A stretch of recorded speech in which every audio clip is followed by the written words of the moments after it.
Hello and welcome to our show Bottom Line. In this episode, we are going to discuss what Trump has done to the world today. According to media reports and social media reports, that both Iran and US are talking about some kind of a pause. That means Trump will not attack Iran. That also means Iran will allow Strait of Hormuz to be open and charge money on that. At the end of it, nobody knows who has won and who has lost. But it is obvious that the world has lost billions of dollars during the past 30 days. Many people have died. Much more destruction has happened in the Middle East countries. But Trump, as usual, in the morning he says, I will finish the civilization. Next morning he says, I'm willing to talk. What does it mean for the world? What does it mean for America? What does it mean for Iran, South Asia? We are going to discuss these issues along with my colleague, Mr. Shankar here. Shankar, welcome to Bottom Line again. And we are looking for a bottom line, what Trump has done, as usual. It's a Trumpian tumble or something else. What do you make out of it? I can't make anything out of it. Because he says something in the morning that I will finish civilization altogether. Second day he says, no, we are sitting together. We are friends again. We will make them develop faster. You will become developed. We will give you money. Everything I will give you. I can't make out what has happened, in fact. So it is the way the 10 points of the peace plan has been listed. The first thing is that nobody has an official copy of it. Everybody has gathered points from someone, and so 10 points are there. Now, if you look at the 10 points, Prabhu, I would tend to agree with your view that this is a Trumpian tumble. I think there is no bottom line in this for Trump. I mean, everything that he has been ranting about for the last 1 year, nothing has changed. There is, for instance, what was his first demand? Help is on its way, regime change. The same regime is there. Then Netanyahu and he spoke about the nuclear facilities, enrichment of uranium, plus the missile sites. Now the 10 point says we will continue to enrich. Because the problem with Trump is that there are 24 hours a day. He makes 27 statements. He makes 27 statements. So you can't figure out which one is correct. But yesterday he said, I'm going to finish the whole civilization in Iran. And when we wake up in the morning, we found that no, it is not civilization, end of civilization. It is the end of Trumpism for the time being. It's a pause, but it's the beginning of his end. We don't make out. Because something which is made up that first time Strait of Hormuz, which was according to Maritime International Treaty, is a free trade zone where everybody can pass without it's a maritime which is used by international boundary. We found first time that Trump has already given up this right to Iran unilaterally. That means that is correct, that Iran will be able to impose like toll, na dakati hota na, jaise when you walk through my door, I'll charge you so much of money. So Iran has been recognized official dacoit, ransom collector by Trump himself. That's the one fallout of this which I can make out. What happens, we don't know. So this is the terms of trade which he has settled to save his own skin back home and destroy the rest of the economy. Because Japanese Prime Minister has given a statement today, yes, she has spoken to Trump also, that it is not possible, but what he says, international public good. She has used the phrase, international public good, we can't accept it. So how it will be implemented, I don't understand. Because $80 billion of oil from Japan comes from that Hormuz. So the toll itself is a very interesting concept. Till now, as you rightly said, that there has been no toll for 47 years of this Islamic government of Iran. The other thing is America's first wars were on tolls imposed in waterways, and it has always fought for free navigation. Now Hormuz, every day around 140, 150 ships pass through. At the rate of $2 million, the Iranians will collect about $100 billion, which they didn't ever imagine that they would collect. So every day? No, $100 billion in a year. Every day would be roughly in a year. So every day would be about $300 million or something. So what Iran has done, it has got a bigger weapon now than even the nuclear bomb. See, the nuclear cannot be used, but you can shut off Hormuz anytime.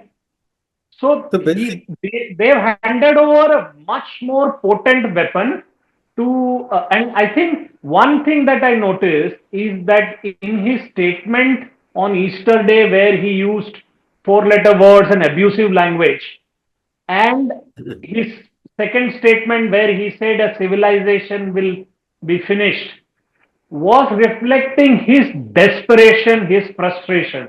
And so he has agreed to talk about whatever the first piece of paper that has come in front of him. I think he has accepted. There must be enormous internal pressure. If you see, Marco Rubio is not going for the peace talks. It is JD Vance who is going. So in that cabinet, Marco Rubio is the pro-war fellow and JD Vance is the anti-war fellow. No, coming back to this, what has happened today, because it is going Friday, talks will start. What happens on Friday, we don't know, because Trump may wake up next morning on the wrong side of the bed and say something else. But coming what is existing today, that is one thing very clearly happened, that you started the war, you destroyed the economy of many nations, and for that punishment has to be made by everybody else. You're given the right of collecting to Iran, which was not there.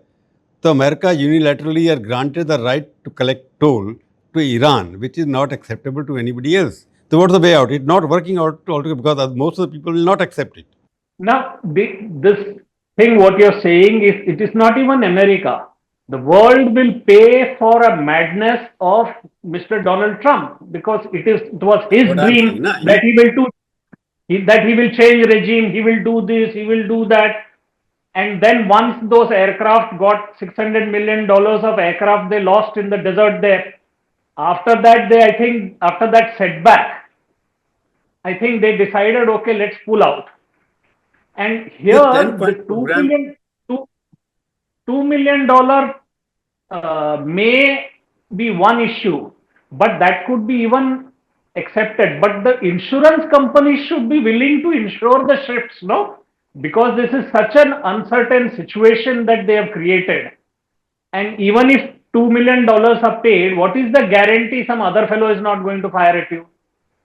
Yeah, there are Houthis that are around that area also. They can fire from the other side. They can do it.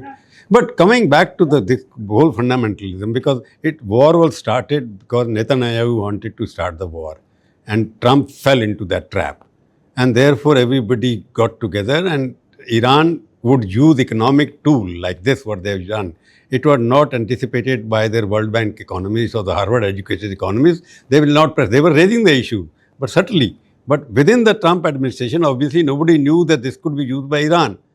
The result is that this economic blockade. Now it is a blockade in terms of you pay the ransom, you get your oil.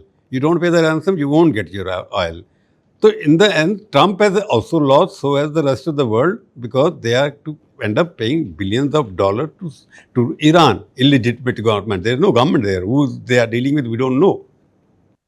Whatever the thing, Iran has found the perfect in the geopolitics of wrestling, or the wrestling ki geopolitics. Iran has found the perfect chokehold. Whenever they want, they can shut this strait, which nobody had imagined. Some people had, for 20, 30 years, this has been there in the US security establishment, that you don't touch Iran because he will do this, they will do this, or whatever. What Trump thought, that if I knock off the first 10 heads, there will be nobody to take a decision. But can you imagine that country? The system is still working after some 100 people have been knocked out, of which around 60, 70 are senior people. Even the other day, they eliminated the intel head Chief of of the intelligence. army. Yeah. Even then, they have such a coherent and cogent response to the war. There is no shifting. How the embassies have trolled Trump could be a whole book on how they created the atmosphere for that. But I think there is a gross miscalculation, and in this, the real world experience of Iran, having fought a 10-year-old war with Iraq, has come in handy, because they have no downside, na Prabhu. What is the downside for Iran? They will kind of, ठीक है, कल पानी नहीं है, बिजली नहीं है, whatever. But for Trump, a loss in the midterm, for the other countries' economic loss, for the payment of this cost for the weapons, all of this. And the asymmetry is so beautiful in this war because Iran is like David and US and Goliath. irregular Goliath. And वो गुलेल से खेलते थे ना catapult war. So they are No, doing all kinds of technology improvement. They have downed more aircraft Shankar, of no, US. Shankar, in this kind of war which has happened today, a small country like Iran, it cannot, it was threatening through uranium, it has atomic power, it could not do that much of damage. What they have done by closing one little 22-kilometer long canal there. So they had the hidden weapon which none of us could understand, none of the Americans can understand. It's a case study for Harvard University. They do all kinds of faltu studies. They can do a Harvard study how to manage win a war without fighting. Basically, their leadership is No, killed, no. their leadership is eliminated. Who runs even we don't know. There is the president, there is a speaker, there is somebody else. We don't know who are they talking to. But question, in this is new economic terms of trade which has been dictated by Iran. They're, they have dictated terms of they have redefined the international trade now.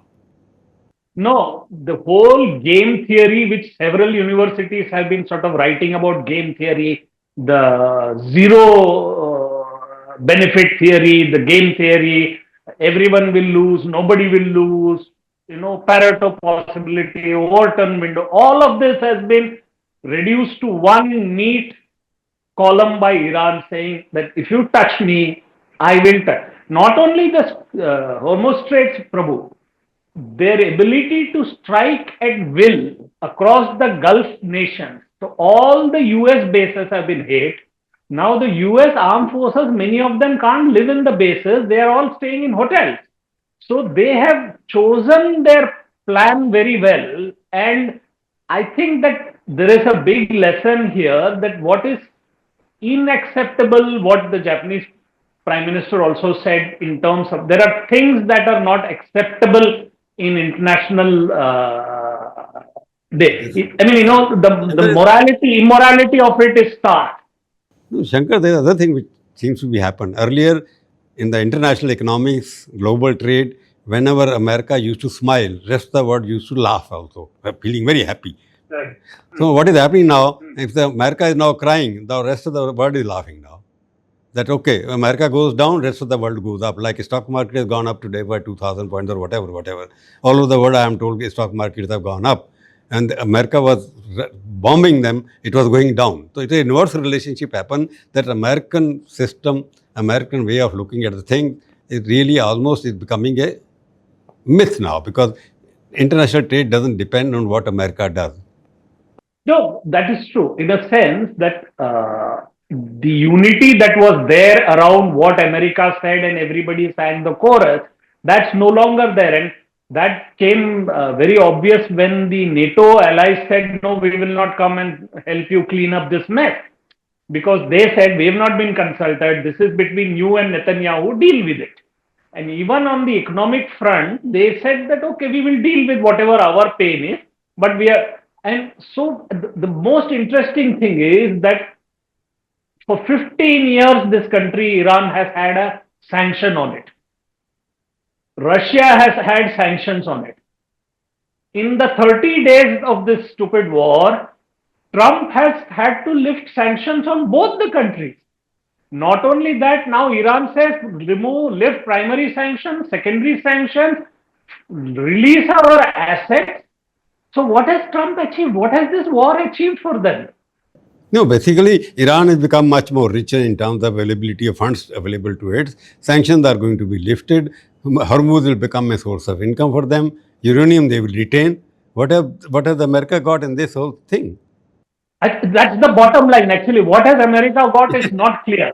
I mean, Yeah. the amount of money that they spend, the people that they put at risk, their own soldiers have got killed, they lost equipment, and they have earned such ill will across the nation because of that one incident of 160 children being killed in that school in Minab.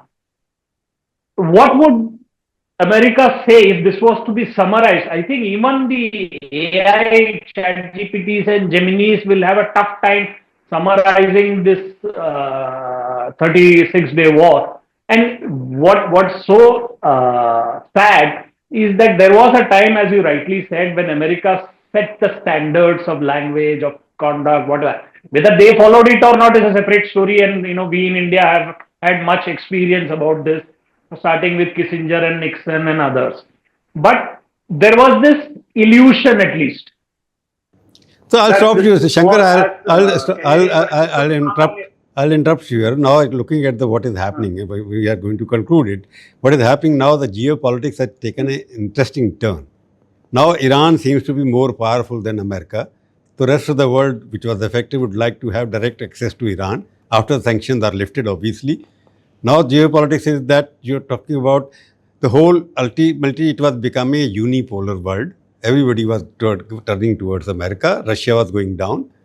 The fallout is the Iran is more powerful. Second fallout is now we are heading towards not only bipolar, but multipolar now geopolitics, where everybody can play an important player. Euro will play India. I don't know where it exists now. India exists in the whole thing. And third is raising the standard of Pakistan, terror state, terror country, prime minister of that state, putting a draft and tweet. Somebody drafted for him, he put it on that, but he says, Pakistan emerging as the most acceptable, credible, alternative mediator between Iran and America. Israel is nowhere in the picture.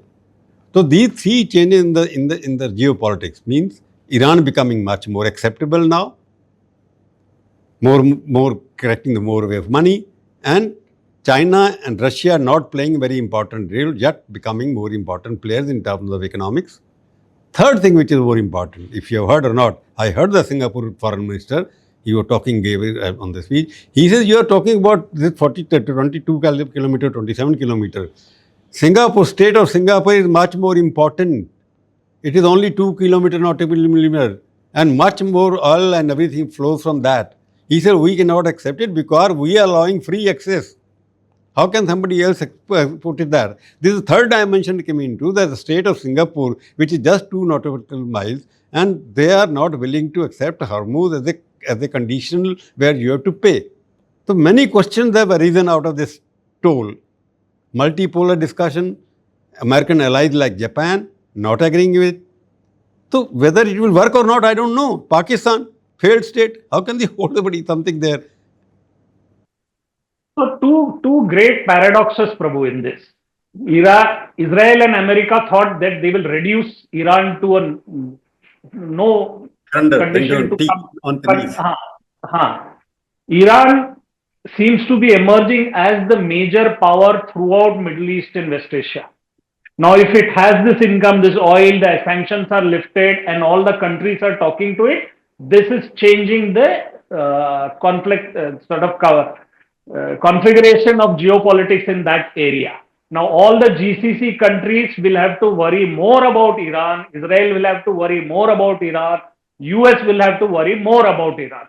The other paradox is this whole thing was about nuclear, terrorism, and all. And who is the peacemaker in this? The peacemaker is another country which is being sanctioned by the UN, whose people, whose gangs, where Osama bin Laden was living. So all of this is adding there. And the third thing that I feel that may come through is that there will be many pressures, counter pressures, and that is why I say that when they meet on Friday, the agenda for Saturday and Sunday will be set. The agenda for the rest of the year, I don't know. So the bottom line seems to be completely invisible in this for America, and the bottom line is very clearly visible for Iran. So let us come down to our own country. What is the bottom line for India? Because we are nowhere in the picture at the moment, because we were friendly with Iran before the war started. We were more friendly with America, and both of them have gone to Pakistan against what we don't like. It is for us is something which we can't accept. So what is bottom line? Our markets have gained, that's the one thing. But our gases are expensive, our other things are expensive, our supply chain has broken. So what is the good? It is a good news for us, at least in terms of economics, isn't it? But the crude oil prices are not going to fall that immediately because capacity has been constrained. There is a lot of destruction. So what we were buying at $65, we will be paying around $85, $90 or $85 as the RBI has estimated. The dollar which we were buying for 85 rupees, we will be buying for around 95 rupees. So we had not gained economically in this, and this will visit this year's economic growth. Moody's has already downgraded our GDP and all. The second part, the more important part is that geopolitically we have made some missteps. That is very clear. That we have not been able to read the picture, read the room, as they say.